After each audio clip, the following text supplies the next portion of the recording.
கழித்து தாரும் சீதாராகவ அமிதமதை கழித்து தாரும் சீதாராகவ குட்டத்தில் குடை பிடித்தே கோபால ராமா கோபால ராமா பரிசமர்தம் வாங்கி தாரும் கோவிந்த ராமா பரிசமர்தம் வாங்கி தாரும் கோவிந்த ராமா அசத்து அசத்து சுடுதனை குடை பிடித்த கோபால ராமா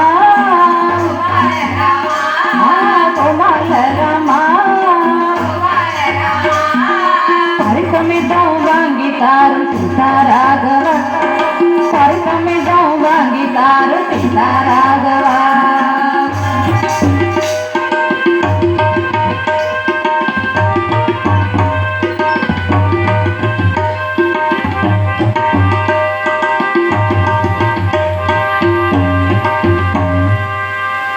இப்படி இந்த தேவாதி தேவர்கள் திருமாலை நினைக்க திருமால் மனதில் நினைக்கின்றார்கள்.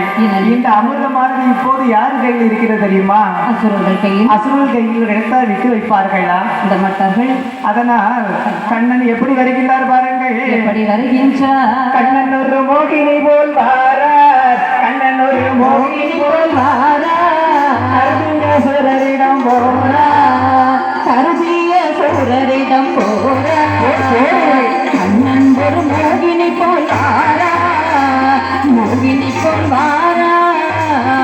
கருதிய சூரரிடம் போறா. கருதிய சூரரிடம் போறா. அசுரனை மறித்த கண்ணன் மணி மன்னன் அமிர்தம் பறித்தார் மணி மன்னன். அமிர்தம் பறித்தார் அசுரதனை மறித்தார் மாய கண்ணன். மாய கண்ணன் அமிர்தம் பறித்த மணி கண்ணன். அமிர்தம் பறித்த மணி கண்ணன்.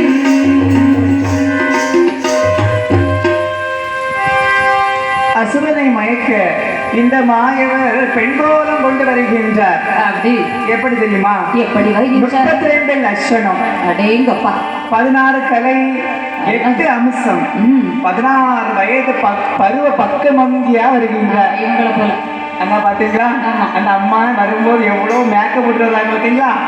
அதே போல அந்த பார்க்கடல் பக்கத்துல இந்த பெண்ணு அப்படியே நடந்து வருகின்றாள். எப்படி வருகின்றாள்? இதை பார்த்து இந்த அசுரன் நினைக்கின்றான். அண்ணே சொல்லுங்க அண்ணே. அண்ணா பாரு, ஒரு பொண்ணு நடந்து வரா. ஆஹா, என்ன அழகு. ஆமா, அந்த பொண்ணு நான் தான் கல்யாணம் பண்ணுவேன். நான் தான் கல்யாணம் பண்ணுவேன். அவ்வளவு அழகா இருக்காங்க. நான் தான் கல்யாணம் பண்ணுவேன். இந்த கூட்டத்துல நான் தான் வெள்ளையா இருக்கேன். நான் தான் அவளுக்கு ஜோடி அழகா அருமையா இருக்கும். ஓஹோ என்று சொல்லி இந்த பெண்ணானவள் நடந்து வரும்போது அவர் கூந்தல் எப்படி இருக்கிறது பாருங்கள். எப்படி இருக்கின்றது? கூந்தல் அசைய அசைய அவர் கூர்விழிகள் அசைய. கூந்தல் அசைய அசைய அவர்